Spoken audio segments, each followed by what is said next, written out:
রতন রায় বাড়ির একমাত্র ছেলে আজ আমার বদনাম গালিতে। আমার বন্ধু বিয়ের জন্য একটা মেয়ে পাচ্ছে না লীলা ভাই। আমি কি বিহার ঘটক আছি বে? এখানে সবাই টাকা দিয়ে জবানি নিয়ে যায়। না মানে তিমিরের মা একটা বৌমা খুঁজছিল মাস তিনেকের জন্য, ভাড়া দিয়ে দেবো। বউ ভাড়া করে নিয়ে যাবি? मेरी जान मेरी जान मेरी जान পার ডে 500 টাকা লাগবে। ই লিবে 300 টাকা, আমি লিব 200 টাকা। ও ভাড়া যাবে, আপনাকে কেন টাকা দেবো? এই তুই চুপ কর, দালালি না দিলে তুই কোথাও কিচ্ছু পাবি না। মাসি ওকে বউ সাজিয়ে দাও। যা গার্গি ভালো করে বউ সেজে আয়। ও ঠিকঠাক অভিনয় করতে পারবে তো? মা জানতে পারলে কিন্তু মুশকিল হয়ে যাবে। আব্বে ই আগে যাত্রা দলের লড়কি ছিল বে, চল হাট। আমার একটা শর্ত আছে, কি শর্ত? মদ খেয়ে আমার কাছে আসতে পারবে না। ও নিয়ে তোমার চাপ নেই, তিমির একটা বিড়ি পর্যন্ত খায় না।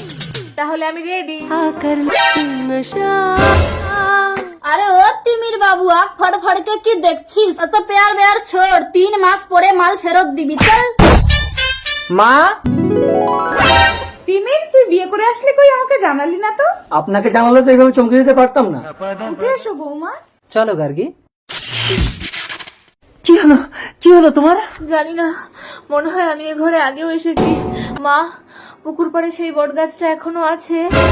ওই গাছটা তোমার পোঠাকুর দাদা লাগিয়েছিল, ওটা কখনো কাটতে পারি? তুমি কি করে জানলে? তোমাকে তো এই বট গাছের কথা আগে আমি বলিনি। তিমির, তোরা কি সারাক্ষণ এখানেই দাঁড়িয়ে গল্প করবি? উঠে আয়। आज मधुरा এ কি, তিমিরের সাথে আমার ছবি? কি দেখছো বৌমা? এটা তোমার পোঠাকুর দাদা আর এটা তোমার পোঠাকুমার ছবি।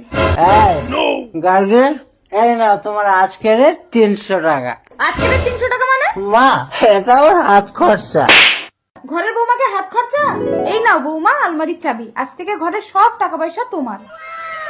তুমি মদ খেয়ে এসেছো? বেশ করেছি, কারণ আমি চাই না তোমার সাথে শুতে। তুমি ওপারে শুবে আর আমি নিচে। दोनों की मुलाकात नशीली